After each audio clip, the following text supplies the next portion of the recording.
BBoy news, and we finally got something to talk about. So, for those too few people from our generation who are still sending letters, you'll be pleased to hear that America's just launched a hip-hop stamp featuring the hip-hop elements of graffiti art, okay, DJing, MC, and B-boy. Okay. So, I'm sure you can all see what's wrong with that. But now we're willing to be a bit nice to the American Postal Service because, you know, it's kind of a tough time for them, but get it sorted, guys. Get it sorted. Yep, that's right. Finally, we got to get out of lockdown and actually go to a jam. The jam was Hey Osaka, which if you've been on the channel recently, you probably know it's a little jam. It's a good fun little jam where we battle each other. But of course, because this is the first jam in a long time, lots of big names came out. We had Foundation, we had Lazit, all these big crews. Now, what was really funny is that it's been so long since I've been to a jam, a lot of the stuff that always kind of happens at jams, you know, like the getting really hyped when the guy comes out, the loud music, the gestures at each other, suddenly seemed a little bit strange, almost like, I was like, what is this? It was like the first time I took a girlfriend to a BBoy Jam and she was just like, why is everyone gesticulating each other? What's all this loud music? And it's honestly like that for me, a guy who's been in the scene for all this time. So yeah, it's great to have the jams back. And hopefully this is a sign that the scene's going to come back. I mean, you know, I get it, it's a tough time, but, you know, B-boys have got a B-boy. So shout out to Pio and Kossi who took the jam, two homies of mine, and two of the best B-boys we've got around here. Now, with all the weird stuff going on, you know there's only one thing that can possibly happen from now on. Things have got to get even weirder, and they reached max weirdness as a kid who was breaking outside got punched in the back of the head. Now, at the time I was kind of shocked, but apparently this isn't actually all that an unusual occurrence. Like, even a friend of mine recently got in a fight because he was breaking too close to a bunch of drunk people. This gets even weirder because the kid was 12 years old. However, this one has a somewhat happy ending because the suspect eventually handed himself in and was charged with child endangerment and, of course, assault. Now, World Dance Sport! Yes, that's right, World Dance Sport is the organisation responsible for bringing breaking to the Olympics, and to say the least, they've had a not particularly great start with the B-boys, getting the name of our sport wrong. Dance Sport Break Dance? Anyone? No, I didn't think so. Which maybe isn't entirely to be unexpected, because the World Dance Sports Federation actually started as a ballroom dancing organisation, and had little or nothing to do with street dance. And you can probably see that by their latest video, which went through dance styles with a dance school they're affiliated with, and it was just a bit of a mess. They included styles like Austin Powers dance style.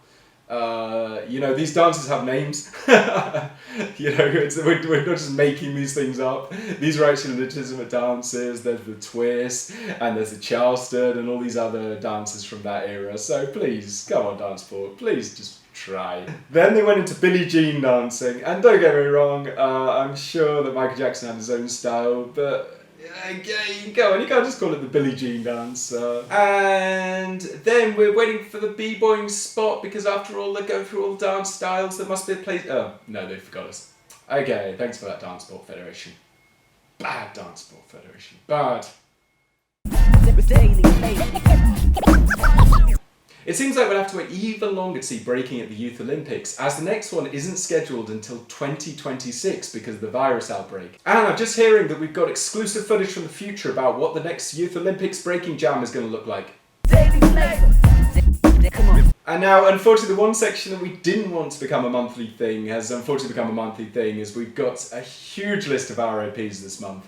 The first one is Kurt Thomas. Now, a lot of you maybe don't know Kurt Thomas, but if you're from my generation, when you did the flare, we used to call it the T-flare or the Thomas flare. Now, the Thomas was a reference to Kurt Thomas, who was the first person to do it in a big Olympic competition. So, shout out to Kurt Thomas. Probably never even knew how much he influenced our scene, but props to you, guy. R.I.P.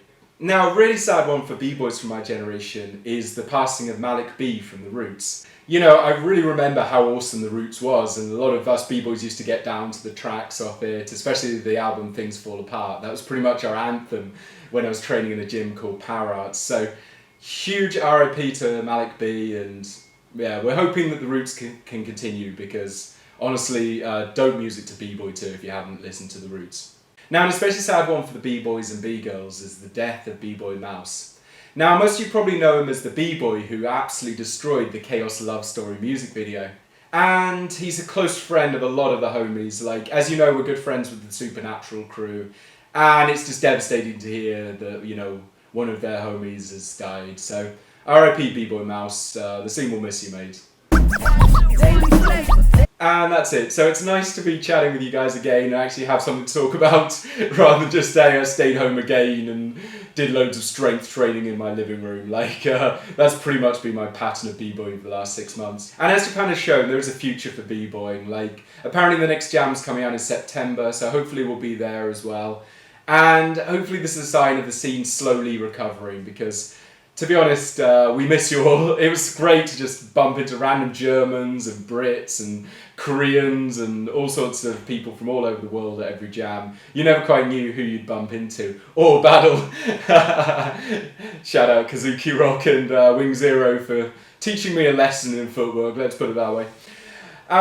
Anyway, thanks a lot everyone, and please like and subscribe to the videos, and please leave a comment below if you've got anything to say about any of these videos. Let us know how your scene's getting on. How are you coping? Are the jams back, or are you still waiting, or is everything still in lockdown? And what do you see as the future of b-boying? Please let us know. Also, if you'd like to laugh at World Dance Sport Federation, please do. Okay, this is b-boy Flo and Jewel for Asia Dancing, signing out. Peace.